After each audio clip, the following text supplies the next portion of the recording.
A lot like we did with Trading Places, Yeah. where that was brought to you by the Tourism Board of Philadelphia.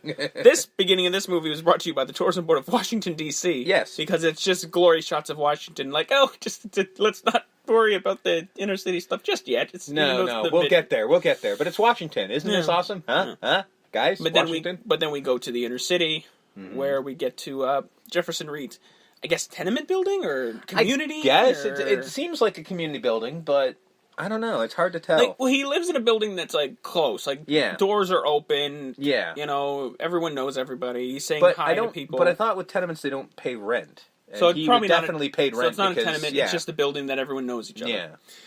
So he goes to Mr. Moses, trying to get records off him. I'll trade you this. He's like, I would never trade my records for anything in the world. Ever. This might be the most awkward James Earl Jones performance I've ever seen. He's just weird in this movie. Like, yeah, I don't know. Awkward and weird. I don't know what the point is. I don't know what movie he thought he was in. I don't know. But he tried. He made a choice. That was definitely a choice. I don't know if if it was a choice I would make, but it was a choice. And he also says hello to Mrs. Walker on his way out. His best buddy, Mike, he's Jeff's substitute teacher. Mike, I believe, is the science teacher of the school. Seems to be. Yeah. Oh, I mean, he did have big fucking gadgets, so I would assume. So he was wearing a lab coat. He created a device at that. First, what was it? I don't remember. Because they're on their off time. They're part of a jazz trio. Yeah, which. And this contraption that Mike created is going to help them get the ladies? Yeah, it had something to do with music, but to get ladies. Weirdly enough, when I first saw him, because I couldn't recognize who he was, and he's so much shorter than Robert Townsend, I'm like, that's a student. And I'm like, oh wait, no, that's fucking Eddie Griffin. That's Eddie Griffin. Star of a movie that we can't talk about. No. Because it does not fall within our ranks. No. Damn it. Undercover Brother, for those not in the know. Fantastic film. There are other Eddie Griffin movies we can talk about. Which we will. Oh, yeah. So he goes in, he gets called to the principal's office. There's a mother and a father. Yeah. With a beaten child. Yeah. Black eye, arm in a sling. This kid got beat. Can I point out that the mother is played by Will's Aunt Vi from Fresh Prince of Bel-Air? I was like, holy shit, she's in something else. Because I had never seen her in anything before. So his Jefferson Reed's philosophy is to kids trying to combat bullying is to run, hide, and eat your lunch rapidly. She says quickly, it's like, I said rapidly. Well, I gotta tell you, as somebody who was beaten up as a kid, that don't work. They find you. And they did. They found this kid and they beat him. So basically, she's like, basically, she's like, this kid should have stood up for himself. And like, I'm sorry, this kid is like, that kid's 2 apples high. Yeah, like this kid's a smurf. If he would have stood up to the bully, the result would have remained the same. Might have been worse. Yeah. Because they don't like his attitude anymore. Yeah, so either way, the principal reminds Mr. Reed that he is a substitute teacher. Yes. And that he's just supposed to stick to the textbooks and leave his philosophies out of the class. What? I mean, okay, asshole. We cut to his parents, the Reeds, with the Lords. I believe Uzi and Goldilocks. Yeah. And Pirate as well, I think so, yeah. They all have They all have like little Jolly Boy nicknames. Mr. Reed elbows Goldilocks. Knocks crack rock out of his hand. Well, it started with them and well, they're picking on a crackhead. Well, no, yeah, well, that's what happened. But like, his father's just like, well, I'm not walking across the street. Oh yeah, he's like, let's cross the street. It's like no, it's them and Mr. Moses and Jefferson, and they're like, we should cross the street. He's like, I'm not crossing the street. This is our street, and blah blah blah. And he's like, I'm not doing nothing. And then he doesn't even attempt to not hit him. Oh, yeah, he shoulders him on him. Purpose. Yeah. Like, boom. He's like, you're lucky that didn't break, old man. And then he steps on it. You done fucked up, son. Now they're going to do something, but then a cop rolls up and they're like, all right, we'll see you later, old man. Building meeting. Yeah. Basically. What is it? They got hats and whistles? Yes. And Mr. Moses is like, oh, yeah. All they're going to do is old man found dead with a whistle up his butt. True. In a loud orange hat. I'm like, well, the rest of your outfit is usually loud, Mr. Moses. Yeah, so I mean, honestly, I don't think anyone would draw attention to your hat, sir. Well, it's it's the rug underneath the hat, because that's his character. His character is that he's got different wigs, and it's like, what do you think? And then my favorite was the high top. I'm like, which is what he was wearing in the scene on the street. I'm like, oh my god, he needs to have that forever. Like, can we get James Earl Jones to have that now? So Jeff, on the way to his big gig, gets robbed. His car gets broken into. They took the radio. They took his bass. They took everything. Yeah. So he hears a woman screaming. Goes and sees, like... the most ridiculous image you'll ever see. So he goes and sees, and it's a woman... Yeah. Being grabbed... Being accosted by two little children. One of them he saw in the office, Squirrel. Yeah. Or was it Dre? I don't know. No, I think it was Dre. It's another bad creation. They were interchangeable. No. Another bad creation with the teenagers. Oh, right, yeah. Because I can tell these assholes These were part of the Baby Lords. Again, I'm pretty sure they became a band later, so I'm pretty sure I wouldn't recognize them anyway. And I do love it. They're like Menudo. You just replace another one when Baby, one gets old. Junior, and regular Golden Lords all have this thing where they point to you. Point at you, and that's the spot. That's their thing. So he sees Squirrel and Dre, I guess, auditioning. This is their, jumping into being Baby Lords. Which at first I'm like, because at first they didn't say that, and I just found it really weird. I'm like, oh, so the whole gang goes around every time any little crime is going on? And then I'm like, well, that's kind of dumb. Okay, so they're auditioning. And then but no, they do that. The Slinky. Yes. The calling card of the leader, Simon Kane. Which is weird, because... like I said before yesterday, I have never seen this movie before. So you were in it for it. But I remember this, and I don't know why.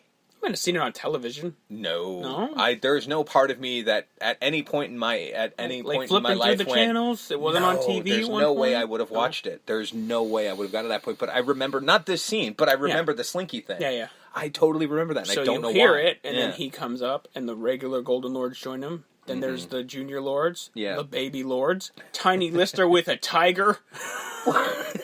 Well, I mean... on a leash. I mean, I do believe that's a bit of overkill, because does Tiny Lister really need a fucking tiger? Like, and then they all you're not intimidating? They all chase him. And I'm like, well, first off, where's the tiger? Because the tiger's not with Tiny Lister. Well, somebody, I guess, I would assume that I'm not going to trust Tiny to take care of a tiger. Yeah. He's got a lion tamer or a tiger tamer or whatever the hell they call them, probably waiting in the wings, so he just handed the leash over and just started running. But the most impressive part of this, may I point out, is when they're running, they're all chanting, Lords, Lords, Lords, Lords, Lords. And I'm like, okay, first of all, congratulations on your cardio, boys, because that's just spectacular. But then you realize, of course, they're not saying that, so I'm like, I don't know what's going on here. Well, it's just like that, like when you're being chased, all you hear is Lords, Lords, Lords, all that stuff. I'd stop and laugh. It's a ridiculous I would stop and laugh. So he hides in a trash can. Squirrel goes to look in the trash can. Yes. We hear Goldilocks going, he ain't stupid enough to hide in the trash can, because that's the obvious place. Yes. So is he in there? And then just... he looks at him, and I think he feels bad for him. He's just like, if we catch this guy, if they get him, they're going to murder him. Yeah, so, you know what? Maybe I don't feel like murdering today. You know what? He ain't in here. I will say, though, that the kid who plays Squirrel has been in a bunch of shit in the 90s. Yeah, I just can't think of what it is. But as soon as I saw, the kid's face close up, I'm like, he's been in a bunch of shit. Wasn't he also in Fresh Prince? Probably. Was he Baby Nicky? Baby Nicky? No, I don't think he was Baby Nicky. I don't think so. He might have been one of the Lost Boys. Maybe. In Hook. I'm not sure. But, so he misses the gig because he waits in the trash can for what I think was hours? Because they focus on his watch. Yeah. So he's in there forever. All night. Gets out. Just, okay, the coast is clear. And he hears a sound. Yeah. And this fucking big fuck-off size meteor coming directly for him. Yeah. Like, the size of it, I'm like, so this looks like an Earth Destroyer. Yeah. I mean, the closer it gets, it obviously shrinks a little, and it's like the size of maybe like a giant beach ball. Like, yeah, roughly, yeah. Like big enough that his chest is a thing. Yeah, like so it basically runs him down. Like he's in a narrow alley, there's nowhere to go. He hits the wall, it hits him. Weirdly enough, okay, so it starts absorbing into his chest. Yeah. It's so weird watching this. I got a huge smile on my face because basically, now I don't know if whoever was in charge of the effects either worked on the film or definitely saw it enough times. It was almost identical to the Freddy extracting himself from Jesse in Nightmare on Elm Street 2. Yeah. The way that his body was pressed against the wall and everything like that, like to the point where his one arm is up, one arm's down, that whole thing. It might just be because it's easier to make a prosthetic to do this, but looking at that, I'm just like, holy shit, it's the exact same shot in reverse. Well done. Looked good. Yeah, for a $30 million budget. Yeah, looked pretty good. So a piece of the rock drops, and a person we don't know picks it up. A guy picks it up, and I guess somebody, I don't know, because we smash cut to him getting loaded out of an ambulance. We hear the cops come, and just like, so did they hear like an explosion and somebody called the police? That's probably what happened, because also he was screaming. Yeah. So somebody's likely to have called the cops. So we get him in the hospital. Mm-hmm. Him with his nurse. Yes. Vanessa. Who Mike tries to hit on by, like, trying to play the sympathy role. Like, he's about to leave. He sees her, and then he comes back, and he goes, my friend, I need someone to talk to. When do you get off work? Visiting hours are over, sir. And this was one of those moments where I'm like, you can't hate the player, you gotta hate the game. Yeah. I'm as much as I want to be like, you're a scumbag, I'm just like, nah, dude, that's pretty damn impressive. I'll give him credit. That was good. So for now, I'm on Eddie Griffin's side, is what I'm saying. The doctors come in. Mm-hmm. They check his church. They're like, what the?